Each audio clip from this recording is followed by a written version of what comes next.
요한계시록 8장과 9장입니다. 먼저 8장부터요. 자, 요한계시록 8장.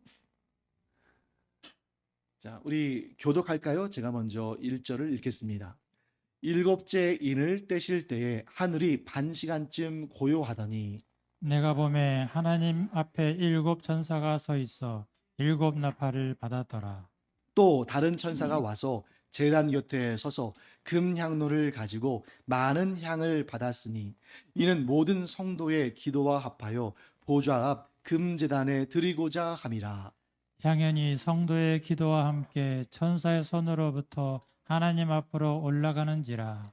천사가 향로를 가지고 제단에 불을 담아다가 땅에 쏟음에 우레와 음성과 번개와 지진이 나더라. 일곱 나팔을 가진 일곱 천사가 나팔 불기를 준비하더라. 첫째 천사가 나팔을 부니 피 섞인 우박과 불이 나와서 땅에 쏟아지매 땅의 3분의 1이 타버리고 수목의 3분의 1도 타버리고 각종 푸른 풀도 타버렸더라.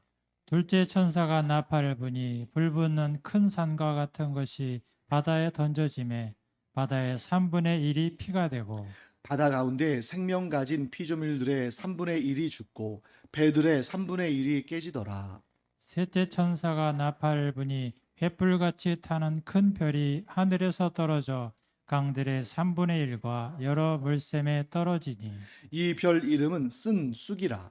물의 3분의 1이 쓴 쑥이 되매 그 물이 쓴 물이 되므로 많은 사람이 죽더라. 넷째 천사가 나팔을 부니 해 3분의 1과 달 3분의 1과 별들의 3분의 1이 타격을 받아 그 3분의 1이 어두워지니 낮 3분의 1은 비추임이 없고 밤도 그러하더라. 내가 또 보고 들으니 공중에 날아가는 독수리가 큰 소리로 이르되 땅에 사는 자들에게 화가 있으리니 이는 새 천사들이 불어야 할 나팔 소리가 남아 있음이로다 하더라. 자, 아멘. 계속 이어서 읽어요. 9장 1절 여러분들이 먼저 읽으실까요? 다섯째 천사가 나팔을 불매 내가 보니 하늘에서 땅에 떨어진 별 하나가 있는데 그가 무저갱의 열쇠를 받았더라. 그가 무저갱을 여니 그 구멍에서 큰 화덕의 연기 같은 연기가 올라오매 해와 공기가 그 구멍의 연기로 말미암아 어두워지며 또 황충이 연기 가운데로부터 땅 위에 나오매 그들이 땅에 있는 전갈의 권세와 같은 권세를 받았더라. 그들에게 이르시되 땅의 풀이나 푸른 것이나 각종 수목은 해하지 말고 오직 이마에 하나님의 인침을 받지 아니한 사람들만 해하라 하시더라. 그러나 그들을 죽이지는 못하게 하시고 5달 동안 괴롭게만 하게 하시는데 그 괴롭게 함은 전갈이 사람을 쏠 때 괴롭게 한가 같더라. 그날에는 사람들이 죽기를 구하여도 죽지 못하고 죽고 싶으나 죽음이 그들을 피하리로다. 황충들의 모양은 전쟁을 위해 준비한 말들 같고 그 머리에 금 같은 관 비슷한 것을 썼으며 그 얼굴은 사람의 얼굴 같고 또 여자의 머리털 같은 머리털이 있고 그 이빨은 사자의 이빨 같으며 또 철 호심경 같은 호심경이 있고 그 날개들의 소리는 병과 많은 말들의 전쟁터로 달려 들어가는 소리 같으며 또 전갈과 같은 꼬리와 쏘는 살이 있어 그 꼬리에는 5달 동안 사람들을 해하는 권세가 있더라. 그들에게 왕이 있으니 무저갱의 사자라. 히브리어로는 그 이름이 아바돈이요 헬라어로는 그 이름이 오블로온이라. 첫째 화는 지나갔으나 보라 아직도 이후에 화 둘이 이르리로다. 여섯째 천사가 나팔을 불매 내가 들으니 하나님 앞 금제단 네 뿔에서 한 음성이 나서 나팔 가진 여섯째 천사에게 말하기를 큰 강 유브라데에 결박한 네 천사를 놓아주라 하매 네 천사가 놓였으니 그들은 그년 월 일시에 이르러 사람 3분의 1을 죽이기로 준비된 자들이더라. 마병대의 수는 2만 만이니 내가 그들의 수를 들었노라. 이 같은 환상 가운데 그 말들과 그 위에 탄 자들을 보니 불빛과 자줏빛과 유황빛 호심경이 있고 또 말들의 머리는 사자 머리 같고 그 입에서는 불과 연기와 유황이 나오더라. 이 세 재앙 곧 자기들의 입에서 나오는 불과 연기와 유황으로 말미암아 사람 3분의 1이 죽임을 당하니라. 이 말들의 힘은 입과 꼬리에 있으니 꼬리는 뱀 같고 또 꼬리에 머리가 있어 이것으로 해하더라. 이 재앙에 죽지 않고 남은 사람들은 손으로 행한 일을 회개하지 아니하고 오히려 여러 귀신과 또는 보거나 듣거나 다니거나 하지 못하는 금, 은, 동과 목속의 우상에게 절하고 또 또 그 살인과 복술과 음행과 도둑질을 회개하지 아니하더라. 아멘. 자, 오늘은 요한계시록 8장과 9장을 볼 텐데 일단 제가 두 가지만 말씀을 드리고 시작하겠습니다. 자, 방금 우리가 요한계시록 9장 읽었잖아요. 9장 16절 말씀 보시면 마병대의 수는 2만 만이니 2만 만이 얼마일까요? 그렇죠. 자, 여러분 2 더하기 5를 2,5라고는 하지 않잖아요. 2 더하기 5는 뭐라고 말합니까? 뭐 2 더하기 5라고 하든지 아니면 2 플러스 5 하든지 이래야 하잖아요. 그런데 여러분 구구단에서 2 곱하기 5는 뭐라고 해요? 2,5라고 하죠. 2, 5, 10 이런 식이잖아요. 여기서 2만만은 2만 이거 오탄가? 2만인인데 혹시 만자를 하나 더 쓴 오탄가? 아니 그게 아니라 2만 곱하기 만이에요. 그러면 2만 곱하기 만이면 얼마입니까? 2억이죠. 2억. 자, 외우기 쉬운 방법이 있습니다. 서양은 몇 단위로 수를 계수하죠? 1000단위죠. 동그라미 3개. 그런데 우리나라는 만 단위니까 사실 우리가 더 정교한 거예요. 그 동그라미 3개 단위가 아니라 우리는 4개, 그러니까 한 단위가 더 있거든요. 그래서 2만, 그러니까 만 곱하기 만은 억이 되는 거죠. 그 다음에 만을 더 곱하면 조가 되는 거죠. 또 거기에다 만을 더 곱하면 경이 되는 거죠. 그렇게 나가는 겁니다. 그래서 우리의 숫자 단위와 이 서양에서 유래한 숫자 단위가 다르기 때문에, 자릿수가 다르기 때문에 굉장히 계산하기가 복잡해요. 예를 들면 뭐 밀리언 하면은 이 서양 사람들은 그 밀리언, 그 다음에 빌리언 이게 기본 단위인데 우리는 100만, 10억 뭐 이런 식으로 다르단 말이에요. 근데 우리가 만약에 그 주권을 가졌다면 서양 사람들도 우리처럼 만, 억, 조, 경 이런 단위를 썼겠죠.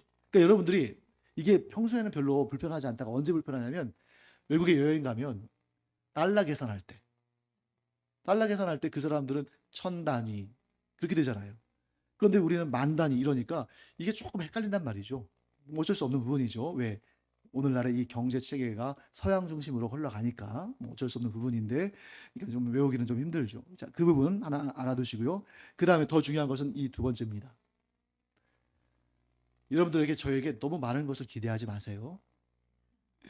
여기 지금 요한계시록 8장 9장에 나오는데 여기 막 정말 우리를 두렵게 하고 막 궁금하게 만드는 그런 장면들이 막 묘사되고 있잖아요. 정확히 어떤 모습입니까? 이것이 지칭하는 것이 정확히 무엇입니까? 물어보셔도 저는 모릅니다. 그러니까 전반적인 의미를 우리가 깨닫고 아는 것이지 구체적으로 지금 요한이 전하는 그 환상 가운데 보고 전하는 이러한 이미지들이 정확하게 어떤 모양이고 또 정확하게 무엇을 의미하고 하는 것을 우리가 다 알 수 없어요. 그러다 보니까 사람들이 어디에 빠지는 겁니까? 신천지나 이런 이단 사이비들에 빠지는 거예요. 왜? 거기서는 아무 거리낌 없이 그냥 막 말하거든요. 이건 이거다. 저건 저거다. 속 시원해 보이죠? 그런데 아니면 어떨 거예요? 그런데 아닐 가능성이 99.99% 이상인데.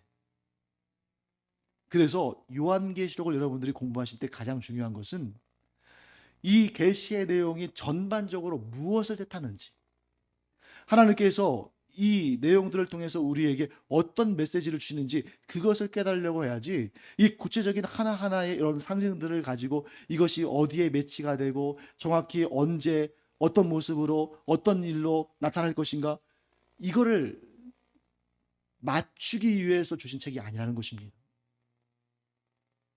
그래서 여러분들이 어디를 가시든지 간에 첫째, 내가 요한계시록의 모든 내용을 다 안다 라고 말하는 사람이 있으면 그 사람을 가까이 하면 안 돼요. 또 정확하게 이것은 이것이고 저것은 저것이라고 이렇게 아주 칼로 무 자르듯이 명확하게 설명하는 사람, 여러분들 가까이 하면 안 됩니다. 굉장히 위험한 사람이에요. 그리고 또 하나, 여러분들이 정확하게 이게 언제 어느 때에 어떻게 일어날 사건일 줄 알면 어떻게 하시겠어요? 그러면 이 역사를 여러분들 막을 수 있습니까? 여러분들이 그 역사의 물줄기를 바꿀 수 있어요? 하나님께서 정하신 일을 못 바꾸죠. 그래서 여러분, 하나님께서 우리에게 아무리 우리를 사랑해도 우리가 몇 년, 몇 월, 며칠, 몇 시에 죽을지 안 알려주세요. 왜 안 알려주실까요? 많은 사람들은 아마 이렇게 생각할 겁니다. 내가 몇 년, 몇 월, 며칠에 죽을 줄 알면 그때까지 내가 정말 열심히 충성을 다하며 그렇게 살아야지. 그리고 죽기 직전에 이제 그제서 좀 죽음을 준비해야지. 아니요. 만약에 마음은 그렇게 먹는다 할지라도 몇 년, 몇 월, 몇 시에 죽을 줄 알잖아요. 지금부터 죽는 사람이랑 마찬가지입니다. 지금부터 죽은 사람이랑 마찬가지로 살 거예요. 모르니까 이렇게 사는 것입니다. 하나님께서 우리를 너무 잘 아셔요. 우리의 모든 그 중심까지 다 헤아려 아시기 때문에 우리가 몇 년, 몇 월, 며칠 죽을지 알면 하나님은 다 아시죠. 하지만 우리에게 알려주지 않으신다는 거예요. 왜? 그냥 하루하루 최선을 다해서 너의 오늘 주일 예배 시간에 말씀드린 것처럼 너의 삶을 나에게 바쳐서 그렇게 최선을 다하고 충성을 다하면 된다. 그런데 왜 몇 년, 몇 월, 몇 시에 죽을지 알고 싶어요? 내 인생 내가 이렇게 저렇게 한번 해보고 싶으니까. 여러분 인생, 제 인생 내 것입니까? 여러분 것입니까? 하나님 것 아니에요? 부르시는 그날까지 충성을 다하다 가면 그만이지. 뭐 그거 알면 뭐 하겠어요? 언제 죽는지. 요한계시록도 마찬가지입니다. 정확하게 여기 나오는 이 상징이 무엇인지 정확히 알면 뭐 하겠어요? 여러분들이 그 역사를 하나님께서 정하신 역사. 왜 일곱 인, 일곱 나팔, 일곱 대접, 왜 일곱 개씩입니까? 하나님의 완전수. 하나님이 정하신 것. 하나님이 정하셨기 때문에 누구도 깨뜨릴 수 없는, 누구도 변경할 수 없는, 누구도 훼손할 수 없는 하나님이 정하신 것을 우리가 어떻게 할 수 있겠어요?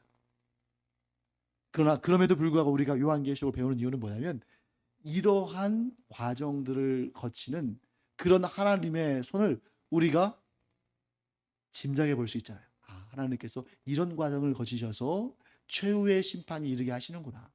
내가 정확히는 그 날과 그 때와 시를 알지 못하고 정확한 이 심판의 방식과 또 어떤 역사가 이루어질지를 내가 다 알 수는 없지만 역사의 주관자이신 하나님께서 이러한 흐름을 통해서 이러한 과정을 통해서 최후 심판의 역사를 이루시는구나. 그거 알면 되는 거예요.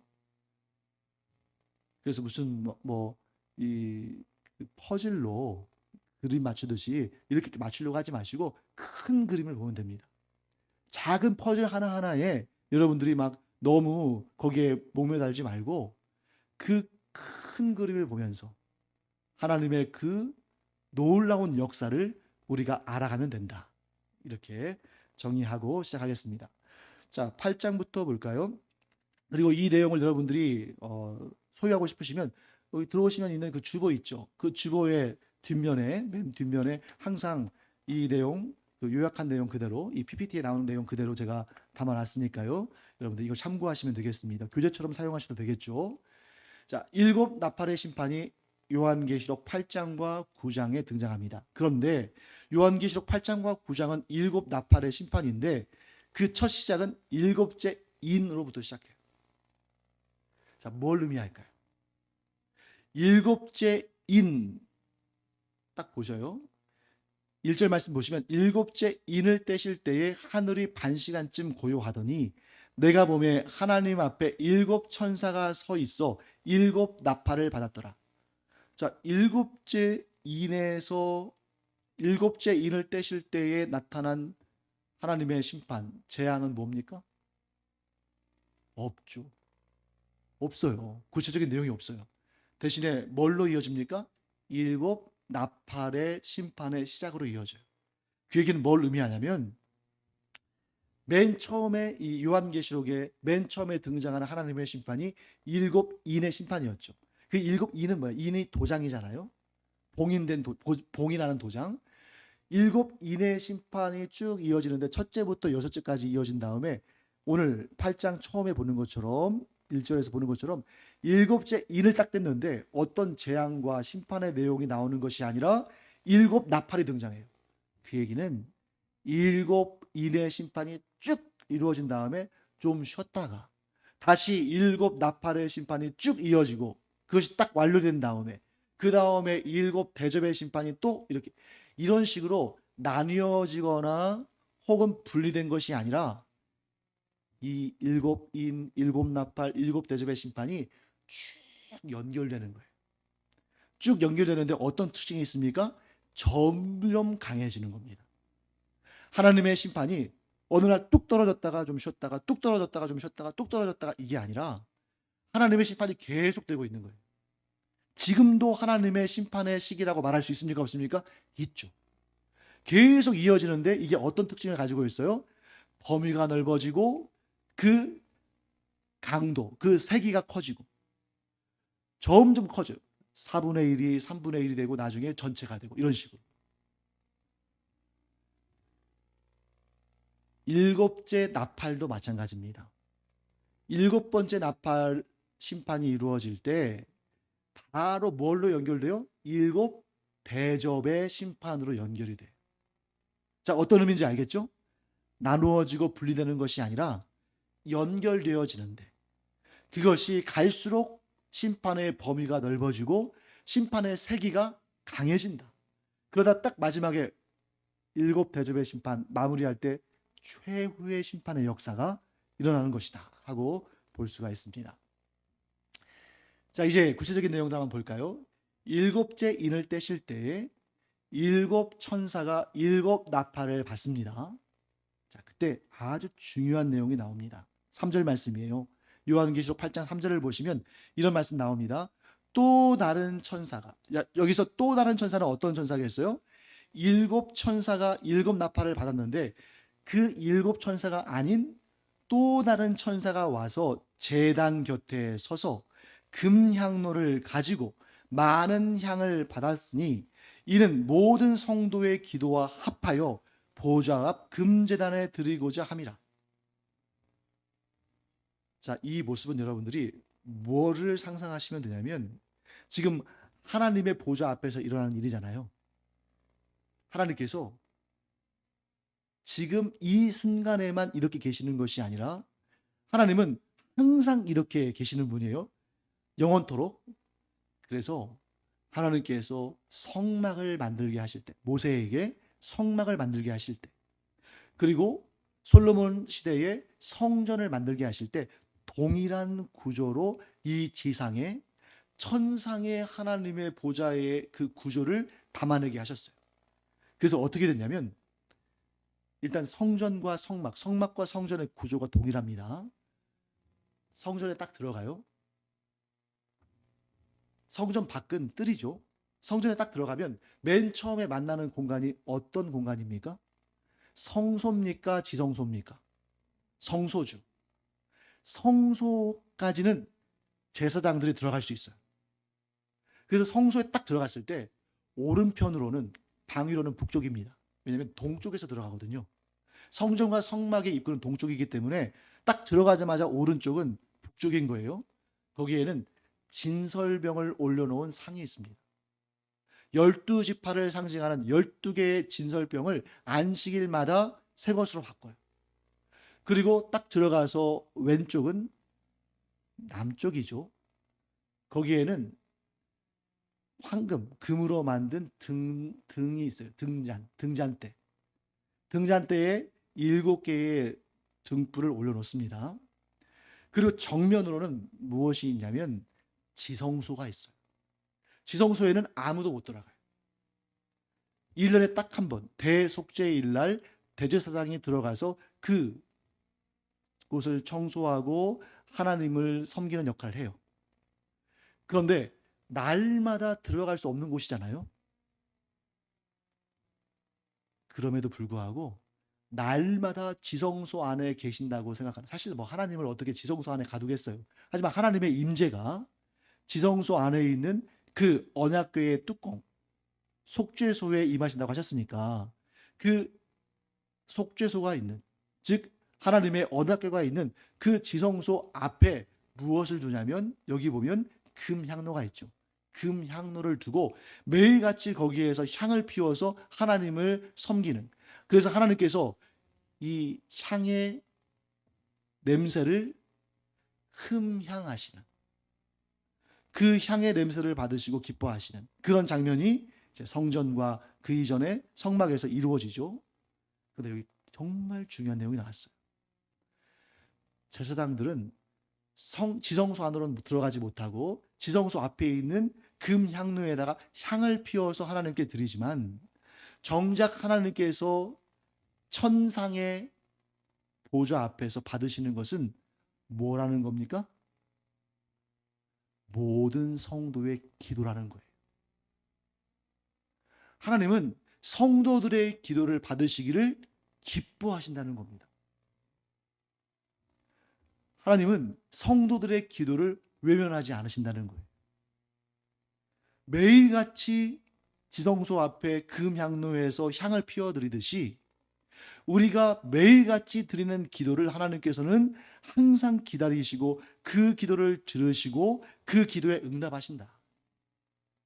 그러면 여러분, 여기에서 여러분들이 잘 됐다, 내가 드리는 모든 기도에 하나님께서 응답하시는구나, 이렇게 생각하실 텐데 그것은 아닙니다.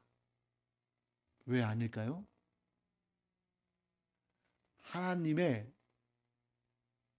뜻을 따라 드리지 않은 기도는, 즉 하나님의 뜻과 어긋나는 기도는 하나님께서 흠양하지 않으세요. 그게 너무 안타까운 겁니다. 예수님 보시기에. 예수님께서 그 바리새인들, 그 부자들이 사람들 보는 앞에서 자기가 그렇게 경건한 사람이라고 자랑하려고 막 시장에 그 어귀에 서가지고 큰 소리로 기도하는 모습 보시면서 너무 답답하셨어요. 저 기도 하나님께서 기뻐하지 않으시는데. 그러면서 예수님께서 뭐라고 말씀하십니까? 너희는 무엇을 먹을까, 무엇을 입을까 구하지 말라. 심지어 뭐라고 말씀하십니까? 그것은 이방인들이 구하는 것이다. 혹시 여러분, 우리의 기도에 이방인이 구하는 기도 하고 있지 않아요? 자, 여러분, 우리가 무엇을 먹을까? 단지 입에 들어가는 음식만 말하는 게 아니잖아요. 우리의 삶, 생활, 필요, 이런 거잖아요. 그러면 여러분, 우리가 우리의 삶에 필요한 것들 구하고, 우리 자녀들 공부 잘하기를 구하고, 우리 자녀들 좋은 학교 입학하기를 원하고, 내가 또 하는 사업 잘 되기를 원하고, 이런 기도는 하나님께서 기뻐하시는 기도가 아닙니까? 하나님의 뜻을 따라 드리는 기도가 아니에요? 그럴 수도 있고 아닐 수도 있어요. 자, 오늘 우리 주일 예배 시간에 우리 하나님 말씀 창세기 22장 통해서 함께 우리가 살펴봤는데요. 결론은 뭐였습니까? 우리의 모든 것을 온전히 드리는 거잖아요. 그러니까 똑같은 기도 제목인데 어떤 이는 다른 사람보다 잘 먹고 잘 살고 뛰어나기를 원합니다. 이렇게 기도해요. 마치 누구처럼? 바리새인들처럼, 부자들처럼. 그런데 그 기도 조금만 수정하면 되거든요. 어떻게 해요? 제가 하나님의 영광을 위해 살아가야 되는데, 하나님께서 저에게 맡기신 이 사명을 감당하기 위해 살아가야 되는데, 하나님, 그러려면 일단 제가 이 땅에서 힘도 얻고 건강도 지키고, 그래서 제가 열심히 뛰고 싶습니다. 그러니 저에게 일용할 양식을 허락하여 주시옵소서. 또한 저에게 힘써서 주의 일을 감당할 수 있는 건강도 허락하여 주시옵소서. 또한 제가 이 분야에 부르심을 받아 주님께 충성하기를 원하는데 그걸 잘 감당할 수 있는 지혜도 허락하여 주시고, 필요한 성적도 주시고, 직장도 주시고, 주의 영광을 위해서 이 모든 것을 허락하여 주시옵소서. 똑같이 구하는 것처럼 보이지만 관점이 다르잖아요. 하나님께서 저에게 조금만 뭘 도와주시면 제가 이거 잘 해낼 수 있습니다. 그게 아니라 제가 하나님의 인도하심 가운데 하나님이 뜻하시면 이것을 이룰 줄 믿습니다. 그 과정 가운데 필요한 모든 것 하나님 공급하여 주시옵소서. 그러니까 주어가 하나님이 되고 주관자가 하나님이 되시고 주권자가 하나님이 되시는 그런 기도를 하면 얼마든지 하나님께서 부어주시는데, 하나님을 그냥 도구로 이용하면, 하나님 제가 이거 잘 할 수 있는데 조금 뭔가 모자란데 그것만 좀 도와주세요. 하나님을 램프의 요정 지니처럼 이용하는, 하나님을 내 도우미로 이용하는, 하나님을 내 주머니처럼 이용하는 그런 신앙, 그런 기도, 하나님의 기쁘심이 될 수 없다. 오히려 그런 상태에서 잘 되잖아요. 그러면 하나님을 섬기는 인생이 아니라 하나님을 이용하는 인생이 될 거예요. 오히려 하나님께서 그런 기도에 들어주지 않으시고 우리로 하여금 그런 어떤 고난과 핍박 가운데, 어려움 가운데에 깨닫게 하신다면 그게 차라리 나은 것이다. 그런데 하나님께서 우리를 깨닫게 하시기 위해서 그런 고난에, 그런 역경에 떨어뜨리시기 전에 우리가 먼저 깨닫고 하나님께 올바르게 구하면, 하나님의 뜻을 따라 구하면 얼마나 복된 일입니까? 그래서 내 인생의 중심이 내가 아니라 하나님이심을 알아야 되고, 내가 구하는 모든 것들이 나의 소용, 나의 필요, 나의 유익을 위한 것이 아니라 주의 영광, 주의 나라, 주의 일을 위한 것이 되어야 된다. 자, 나를 위한 일이잖아요. 좀 하다가 힘에 벅차고 재미없으면 안 하면 그만이에요. 나 그냥 그 영화 안 누리면 되지. 근데 우리의 인생이 하나님을 위한 인생이 되잖아요. 그러면 주의 뜻을 이룰 때까지 포기할 수 없는 거죠. 낙심할 수도 없는 것이죠.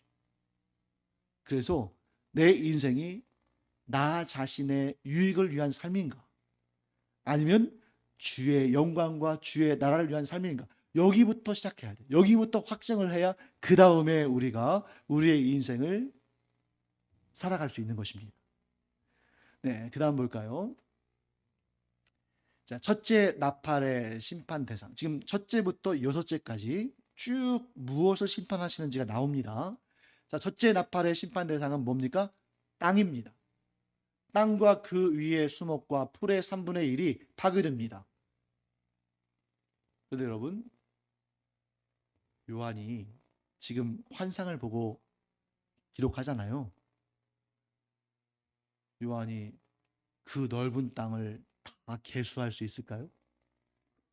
땅의 3분의 1이 파괴가 됐는지, 수목과 풀의 3분의 1이 파괴가 됐는지 어떻게 알겠어요? 그게 다 보이지도 않고.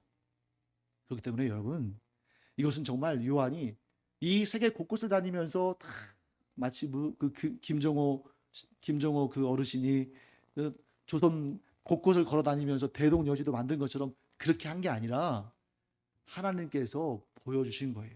뭘 보여주셨습니까? 3분의 1을 정확히 보여줬을까요? 그게 아니고 심각한 파괴를 당했으나 아직은 3분의 2나 남은 정도. 그러니까 심각한 재앙이 임했지만 아직은 다 망하진 않고 오히려 아직 망하지 않은 부분이 많은 정도. 이걸 말하는 거죠. 그래서 3분의 1이 파괴됐다는 것은 뭘 의미합니까? 아직 전체가 다 파괴된 것은 아니다. 이 얘기를 왜 할까요? 아직 회복의 가능성이 있는 거예요. 회복의 가능성이 있다. 이때라도 돌이키고 회개하면 구원받을 수 있다. 그래서 우리 찬송 중에 이런 찬송이 있잖아요. 구원의 문 닫힌 후에 들어갈 수 없으나. 그러니까 아직 구원의 문이 닫혔어요? 안 닫혔어요? 3분의 1만 닫힌 거예요. 그러니까 나머지 3분의 2 그 영역으로 들어갈 수 있잖아요. 아직 끝은 아니다. 그래서 3분의 1이 파괴됐다는 것은 또 다른 말로는 3분의 2의 소망이 있다. 이렇게 말할 수 있는 것입니다. 그래서 주님의 예수 그리스도의 재림이 있기 전까지는 이 땅은 점점 가면 갈수록 그 가능성이 떨어지고 그 어려워지긴 하지만 여전히 구원의 가능성이 남아있다. 그런데 분명한 사실은 뭡니까? 시간이 지나면 지날수록 그 문이 좁아지는 건 사실이죠. 그 우리가 실제로 느끼지 않습니까? 예를 들면 1960년대, 70년대 오지 말라고 해도 막 성도들이 막 몰려오던 시대잖아요. 그래서 지금 어떻습니까? 워낙에 다르죠. 초청에도. 그래서 제가 오전에 예배 시간에 광고할 때 총신대학교 우리 기도하고 후원합시다 하면서 제가 말씀드렸잖아요. 제가 2006년도에 시험을 봤는데, 총신신대원 시험 봤는데, 그때 떨어질까봐 조마조마했어요. 왜냐면 그 당시에 뭐 서울대, 연세대, 고려대 이런 데 다니던 학생들도 많이 떨어졌거든요. 경쟁률이 막 10대 1 막 이랬었어요. 1000명을 뽑는데도. 총신신대원 그 한 군데에서만 1000명 뽑는데도. 그 한 군데 1000명 뽑는데 막 10,000명씩 오고 했단 얘기죠. 그런데 오늘날 어때요? 안 하려고 하잖아요. 안 하려고. 참 점점 갈수록 문이 좁아지는 그런 시대인 것은 분명하죠. 자, 그 다음에 둘째 나팔의 심판 대상은 바다입니다. 이건 당연한 귀결이죠. 왜? 땅이 심판받았으면 땅만 받겠어요? 바다도 받겠죠. 바다의 심판을 쭉 설명하면서 뭐 어떻게 표현되냐면 큰 산과 같은 것이 바다에 던져졌다. 자, 여러분, 지금 사도 요한이 이 요한계시록을 쓰던 때는 대략 한 주후 90년 전후입니다. 그러면 지금으로부터 거의 2000년 전이잖아요. 그때 무슨 천체적인 그런 어떤 뭐 무슨 뭐 지식이나 이런 것들이 오늘날처럼 막 세련되진 않았을 거란 말이에요. 그런데도 이 묘사를 보면 딱 뭐가 떠올라요? 운석이나 소행성 같은 것이 막 이 지상의 바다에 막 이렇게 떨어지는 그러한 느낌이 막 들잖아요. 그런데 이건 추측이라고 제가 말씀드렸어요. 왜 추측이라고 했을까요? 아닐 수도 있으니까.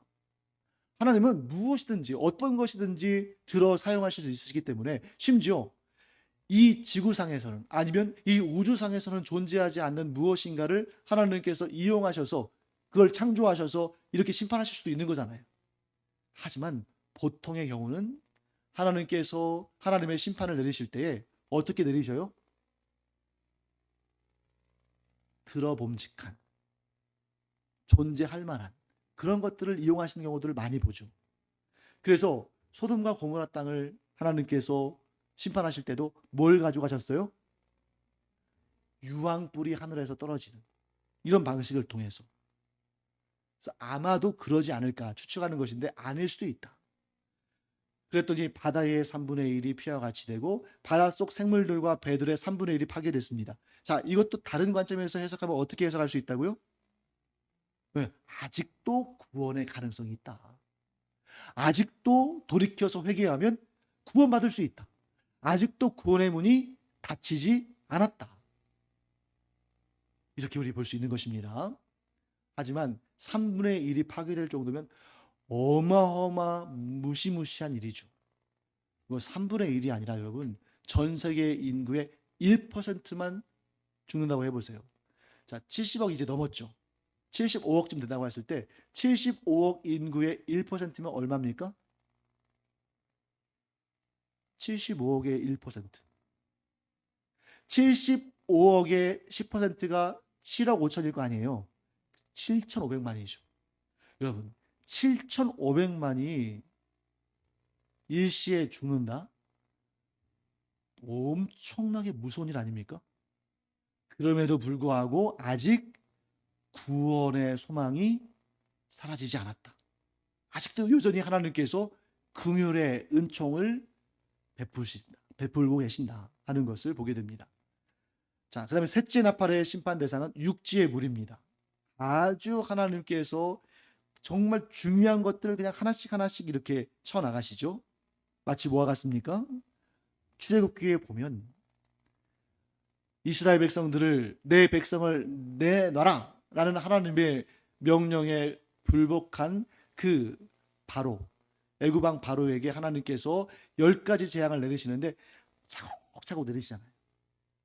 그래서 나일강의 물이 피가 되고 막 거기에서 막 개구리가 막 올라오고 온몸에 막 이가 막 들끓고 막 종기가 나고 막 그러잖아요. 하나씩 하나씩. 자, 제가 출애굽기 강의할 때 설명드렸는데 혹시 기억나십니까? 그 10개의 재앙이 뭘 의미하는지? 애굽의 10가지 신들을 의미해요. 애굽 사람들이 섬기는 그 10가지 신들, 그 중에 첫 번째 신이 뭐예요? 나일강의 신. 왜냐하면 이 나일강은 그들에게는 정말 생명의 젖줄기입니다. 이집트는 어떤 곳이에요? 사막 지역이잖아요. 사하라. 사막 지역이에요. 그런데 거기에 정말 엉뚱한 게 있어요. 엉뚱한 게 뭡니까? 나일강. 같은 사하라 지역인 알제리나 모로코나 튀니지나 이런 데는 없어요. 그런데 이 큰 강이 왜 거기에 존재합니까? 이집트에서 발원했다면 그 강은 존재할 수 없죠. 어디에서부터 와요? 우간다, 탄자니아, 케냐. 전 세계에서 가장 강우량이 많은 열대 우림 지역에서부터 물이 그냥 콸콸 쏟아져 나오니까 사막을 지나면서도 물이 마르질 않아요. 그러니 이집트 사람들이 그 강의 신을 섬기겠습니까? 안 섬기겠습니까? 섬기죠. 그리고 아홉 번째 재앙이 뭐예요? 아홉 번째 재앙. 흑암의 재앙이죠. 뭘 심판한 거예요? 태양신 라를 심판한 거죠. 태양이 빛을 잃어서 빛을 비추지 못하는 거예요. 그 다음에 마지막 열 번째 재앙은 뭡니까? 장자는 무슨 신일까요? 여러분, 이집트의 신전에는 이집트 왕인 파라오를 우상화해서 신전을 세웠죠. 그래서 이집트의 파라오, 즉 성경에서는 바로라고 되어 있는데 바로는 자기가 신이라고 생각했어요. 신. 그러면 바로의 아들도 죽었잖아요. 누가 죽은 거예요? 신이 죽은 거죠. 신이 죽은 거예요. 그 10가지를 쭉 하나님께서 재앙을 내리시거든요. 마찬가지입니다. 요한계시록에 나오는 재앙들도 그냥 재앙이 아니에요. 사람들이 소원을 두고 있는, 이것만 있으면 살 것 같은 땅의 곡식들, 바다의 물고기들, 목을 죽이게 하는 물들, 사람들이 하나님이 아닌 그것들의 소망을 두고 있는 것들을 하나씩 하나씩 하나님께서 무너뜨리시는 거죠. 그래서 역시 이번에도 하늘에서부터 이 운석이나 소양성의 충돌 같은 그런 놀라운 일들이 생겨나서 육지의 담수, 우리가 먹을 수 있는 물의 3분의 1을 오염시켜서 많은 사람들이 죽습니다. 그러나 역시 아직도 구원의 소망은 남아있다. 왜? 3분의 1만 파괴가 됐으니까. 자, 그럼 넷째 심판의 대상은 천체, 하늘입니다. 그래서 해의 3분의 1, 달의 3분의 1, 별의 3분의 1이 타격을 받는데 이는 심판의 대상이 이 지구에만 항정되는 것이 아니라 온 우주적인 것이다 하는 것을 보여주기도 합니다. 근데 이에 대해서는 좀 특이하고 재밌는 좀 흥미로운 해석도 있어요. 자, 그게 뭐냐면 자, 오늘 이 본문의 말씀 쭉 보시면 거기에 이제 9장 쪽으로 올라가 보시면 이 무적행으로부터 막 큰 화덕의 연기 같은 것이 올라오는 그런 장면이 나오잖아요. 이런 것처럼 이 땅에서부터 올라오는 이 연기가 하늘을 가린 것으로 볼 수도 있지 않나. 자, 예를 들면 이런 게 있습니다. 이것은 일부 학자들의 주장인데 일리가 없지는 않아요. 창세기 1장을 보면 하나님께서 6일 동안 천지를 창조하시고 7일째 안식하셨죠. 여러분 그 6일 동안 천지 창조하실 때에 어떤 순서로 창조하셨는지 혹시 여러분들 기억나십니까? 첫째 날 뭘 창조하셨어요? 빛을 창조하셨죠. 둘째 날은요. 궁창을 창조하셨죠. 궁창은 하늘과 땅, 바다, 이 지상과 하늘을 구분하는 그런 공간이죠. 셋째 날은요. 물이 한쪽으로 밀려나고 땅이 드러나게 하셨죠. 넷째 날은요. 해와 달과 별을 창조하시죠. 그리고 다섯째 날은 물고기와 하늘을 나는 새를 창조하시죠. 그리고 여섯째 날은 짐승들과 사람을 창조하시죠. 그리고 다른 건 다 이해가 돼. 뭐가 문제입니까? 그 순서대로 다 그렇구나 하고 넘어갈 수 있는데 뭐가 문제예요? 여러분들 과학을 공부하셨잖아요. 과학을 공부하셨으면 해와 달과 별이, 그중에 달은 조금 예외겠죠. 창조의 넷째 날 해와 별들이 창조됐을까요? 어떻습니까? 묻지 한쪽으로 드러나고 물이 한쪽으로 빠져서 바다가 되고 묻이 드러나고 거기 묻에 식물들이 자라잖아요. 그러면 식물들이 자라는 곳은 우리가 배운 과학적 상식으로는 광합성 작용을 해서 아닙니까? 그런데 식물이 이미 있어요. 셋째 날. 그런데 그 다음에 넷째 날 해와 별과 달 같은 것들이 창조가 되었어요. 그러니까 이제 과학적 지식이 있고 하나님을 믿지 않는 사람들은 그거 가지고 공격하죠. 그거 봐라. 천지창조 그거 신화지. 어떻게 6일 동안 천지를 창조하시 그것도 이상하지만 어떻게 해와 달과 별이 넷째 날 창조될 수 있는가? 뭐라고 설명하시겠어요? 그냥 이거는 그냥 신화다 그러고 말 거예요? 아니면 그냥 믿으라고 할 겁니까? 그래서 이거 우리가 다 알 수 없는 신비죠. 하지만 이렇게 해석하는 경우들도 있습니다. 최초의 지구는 수증기층으로 둘러싸여 있었다는 거죠. 그 수증기층은 나중에 노아의 홍수 때 다 무너져 내려서 지금은 안 보이는 그런 수증기층. 근데 실제로 천문학자들이 이제 그 외계란 이 지구 바깥에 우리 이 태양계 바깥에 있는 별들을 이렇게 관측하다 보면 이 수증기층으로 둘러싸인 별들이 굉장히 많아요. 또 우리가 알기로는 토성, 목성 같은 별들은 그냥 그 자체가 이 지구처럼 단단한 암석으로 되어 있는 그런 행성인 것 같죠? 아니에요. 규모가 큰 별일수록 목성이나 토성이나 태양도 마찬가지죠. 암석으로 되어 있지 않아요. 뭡니까? 가스층이에요. 그런데 그렇게 수증기층으로 두터운 수증기층으로 그러니까 빛은 투과는 되지만 정확히 사물을 분별할 수는 없는 그런 수증기층으로 덮여져 있었는데 넷째 날 그러한 수증기층이 점점 얇아지고 그래서 이미 존재했지만 아직까지 육안으로 드러나지 않았던 해와 달과 별이 육안으로 드러나기 시작했다. 이렇게 해석하는 경우도 있어요. 실제로 빛이 있기 전에 하나님께서 기본적인 물질들을 이미 창조해 두셨다는 것을 우리는 인정할 수밖에 없습니다. 왜냐하면 첫째 날 빛이 있으라라고 말씀하시기 전에 이미 그 앞에 내용을 보면 뭐라고 되어 있습니까? 땅이 혼돈하며 하나님의 영이 수면 위에 운행하시니라.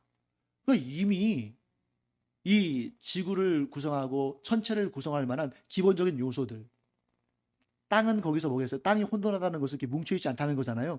그런 자연의 어떤 우리가 발견되는 그런 원소들 뭐 수소, 산소, 질소, 탄소 이런 것들과 수면 즉 기본적인 그런 어떤 수분들 이런 것들이 이미 하나님께서 창조하셔서 그런 소위 말해서 그런 재료들을 가지고 있었고 그 다음에 빛을 창조하시면서부터 이 세상에 뭐를요? 질서를 부여하신 거예요. 자, 여러분 보십시오. 하나님께서 지구를 언제 창조하셨습니까? 하나님께서 지구가 있어라 이렇게 말씀하셔서 지구가 나타났다는 얘기가 안 나오잖아요, 성경에. 이미 물이 한쪽으로 물러가고 묻이 땅에 드러나려면 또 이 지표면과 이 하늘 사이에 궁창 공간이 드러나려면 이미 지구는 전제되어 있는 거 아니에요? 그렇지 않습니까? 그래서 우리가 이 부분을 잘 알아야 돼요.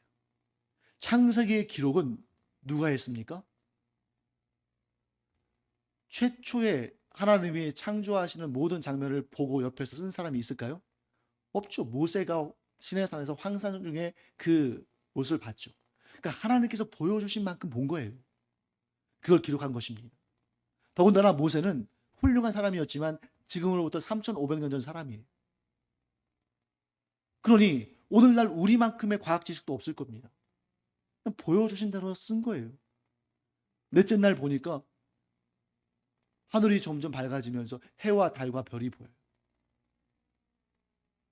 그리고 어떤 학자들은 여기에 나와 있는 첫째 날, 둘째 날 할 때 그 날도 히브리어로는 요미거든요. 그것이 24시간을 기준으로 하는 하루일 수도 있지만 시대라는 뜻도 가지고 있어요. 또 아주 깊이 들어가 보면 정말 우리가 쉽게 생각할 수 없는 그런 내용들이 많습니다. 그럼 또 그 첫째 날, 둘째 날, 셋째 날은 뭘로 계수한 것인가? 정말 하나님께서 천지 창조하실 때 24시간 단위로 창조하신 그 날인가? 아니면 시내산에서 모세가 그 환상, 빛이 창조될 때, 사람이 창조될 때 그 환상을 본 날을 의미하는 것인가? 그것도 정확히 알 수 없는 것이죠. 그렇기 때문에 창조에 관한 내용에 우리가 확실하게 알 수 있는 것은 단 한 가지입니다. 그 모든 창조가 하나님께서 이루신 일이다. 하나님께서 우리가 전혀 상상할 수도 없는 그러한 정말 신비로운 방식으로 모든 존재를 창조하신 것이다. 이것 외에 우리가 정확히 판단할 수 있는 것은 사실 없습니다. 그저 말씀이 주시는 대로 우리는 그렇게 봤는데 우리의 짧은 생각으로 그 모든 말씀들을 꿰어 맞출 수는 없어요. 너무 내가 생각하는 게 맞다, 내 해석이 맞다 이렇게 주장할 수 없습니다. 왜요? 우리가 알 수 있는 것들은 성경에 기록되어 있지만 그 중에 상당 부분은 너무나 신비로워서 우리의 짧은 생각과 소견으로는 다 감당할 수 없다. 이렇게 볼 수 있는 거겠죠. 오늘 상징들도 마찬가지입니다. 3분의 1이 어느 정도고 또 하늘에서 떨어지는 그 별과 같은 것이 어떤 것이며 이 땅의 물이 3분의 1이 이제 써져서 먹지 못하는데 그것이 어떤 것이면 정확히는 알 수 없어요. 단지 우리가 알 수 있는 것은 무엇입니까? 이 모든 심판이 하나님이 주관하시는 것이다. 그것을 알 수 있는 그것밖에 없는 거죠. 자, 그다음 볼까요? 다섯째 나팔의 심판 대상은 하나님의 인침을 받지 않은 사람들입니다. 땅에서 올라온 연기와 황충이 사람들을 공격하는데 하나님은 이것들이 사람들을 죽이지는 못하고 5달 동안 괴롭게만 하신다고 했어요. 그런데 여기에서 또 어려움이 있습니다. 이 죽음이 지금 여기에서는 5번째 나팔 심판에서는 5달 동안 괴롭게만 하셨잖아요. 그런데 6번째 나팔이 불러진 다음에는 사람들 가운데에 3분의 1이 죽습니다. 그러면 여러분, 이 죽음이 정말 이 몸의 죽음인가? 아니면 다른 차원의 죽음인가? 이것도 우리가 정확히 알 수가 없어요. 자, 예를 들어 보겠습니다. 전쟁이 일어났습니다. 그러면 총알이 크리스찬들은 비껴나가나요? 지진이나 쓰나미가 발생했습니다. 그 큰 쓰나미가 크리스찬들은 비껴나갑니까? 그리고 일반 집들, 뭐 절이나 학교나 병원이나 이런 것은 싹 쓸어버리는데 교회만 남겨져요? 아니거든요. 그런 차원에서 본다면 뭐 팬데믹이 일어나거나 전쟁이 일어난다거나 자연재해가 일어난다거나 그랬을 때 이 말씀을 잘못 해석하면 크리스찬은 죽지 않아. 안 믿는 사람들만 죽어. 그러면 그러한 사고 현장에서 그러한 질병의 유행 가운데 죽은 그리스도인들은 뭐가 됩니까? 그들은 제대로 안 믿은 사람들이고 그들은 하나님의 저주를 받아서 죽은 걸까요? 끝까지 살아남은 사람들만 하나님의 사랑받고 하나님께서 보호하시는 사람들입니까? 그렇기 때문에 여기에서 죽음이라는 그런 개념들이 나올 때 그거를 단지 육체의 죽음이라고 여러분들이 딱 대입시켜 버리면 정말 해석하기도 힘들고 설명할 수도 없는 상황들이 생겨나요. 요한계시록에서 말씀하는 이 죽음이 과연 육체의 죽음으로 단정할 수 있는가? 분명한 사실은 육체의 죽음은 믿는 자나 믿지 않는 자나 동일하게 경험합니다. 만약 믿는 자가 죽지 않는다면 순교자들은 어떻게 된 겁니까? 그런데 이 요한계시록에 나오는 이 죽음, 3분의 1이 죽는다고 했을 때 이 죽음 뭐라고 돼 있어요? 이마에 하나님의 인치심을 받지 않은 사람들만 죽는다고 돼 있잖아요. 그러니까 이것은 육체의 죽음을 넘어서는 더 끔찍한, 더 본질적인, 더 두려운 죽음이라는 거죠. 그러나 역시 3분의 1만 죽임을 당한다는 것을 보면 아직 구원의 소망이 남아있다 하는 것을 말씀하고 있는 것입니다. 자, 여기 이 부분 한 번만 보고 마치겠습니다. 자, 연기와 황충 무리가 땅에서부터 올라오는데 그 황충, 메뚜기죠. 이 황충 무리에게 왕이 있는데 그게 히브리어로는 아바돈이고 헬라어로는 아볼루온이라고 되어 있습니다. 그 이름의 우리말 의미는 파괴자예요. 자, 여기에 힌트가 있습니다. 이 연기가 또 황충 무리가 땅에서부터 올라오는데 이들이 파괴를 해요. 누구를 파괴한다는 얘기예요? 하나님의 인침을 받지 못한 사람들만 파괴해요. 그리고 지금 이 나팔의 심판에서는 그들 가운데 3분의 1만 파괴해요. 육체의 죽음과는 사실 별로 관계가 없어. 왜? 우리 믿는 사람들도 죽거든요. 그래서 아마 이렇게 해석하는 게 좋겠습니다. 믿음이 없는 사람들, 하나님을 섬기지 않는 자들 가운데 3분의 1은 구원의 소망을 아예 갖지 못한다는 거죠.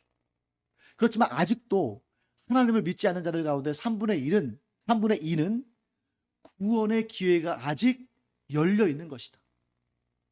그런데 상황은 참 기대한 것처럼 흘러가지 않아요. 자, 여러분 보겠습니다. 오늘 제일 안타까운 말씀이죠. 요한계시록 9장 20절과 21절 말씀. 함께 읽어보겠습니다. 이 재앙에 죽지 않고 남은 사람들은 손으로 행한 일을 회개하지 아니하고 오히려 여러 귀신과 또는 보거나 듣거나 다니거나 하지 못하는 금, 은, 동과 목석의 우상에게 절하고 또 그 살인과 복술과 음행과 도둑질을 회개하지 아니하더라. 하나님께서 긍휼이 많으셔서 하나님의 인침받지 못한 자들, 아직 구원에 이르지 못한 자들을 멸망시키시는데 그들 가운데 3분의 1이나 죽임을 당했어요. 그러니까 다시는 구원의 소망을 갖지 못하도록 하나님께서 심판하셨어요. 그러면 나머지 3분의 1은 아직 살아있잖아요. 아직 구원의 가능성이 있죠. 그러면 지금이라도 이 끔찍한 일들 경험하고 나서 회개하고 하나님께로 나오면 구원의 소망이 있는데 어떻게 합니까? 회개하지 않는데. 여기에서 우리가 뭘 할 수 있습니까? 인간의 완악함, 인간의 볼까요? 이러한 끔찍한 재앙에도 사람들은 회개하지 않고 도리어 우상에게 절하며 악한 일들을 멈추지 않아요. 이 모습을 통해서 우리는 사람이 얼마나 완악한 존재인가, 죄성이라는 게 얼마나 무서운 것인가, 얼마나 심각한 것인가를 알게 된다는 것입니다. 우리 생각에는 이런 하나님의 그 두려운 심판이 임하면 그냥 바로 회개하고 바로 그냥 항복하고 하나님께 나올 것 같잖아요. 그렇지 않다는 거예요. 그 역사를 누가 보여줍니까? 성경에서 대대로 보여줘요. 일단 애굽왕 바로가 그랬죠. 10번의 재앙을 당하고 그냥 어쩔 수 없이 이스라엘 백성들을 출애굽시켜줬지만 그 다음에 어떻게 합니까? 그 뒤를 쫓아가서 또 사로잡으려고 해요. 그런데 그게 이방인들만 그런 게 아닙니다. 하나님과 언약 관계를 맺었다는 이스라엘은 또 어때요? 자, 사사기를 보십시오.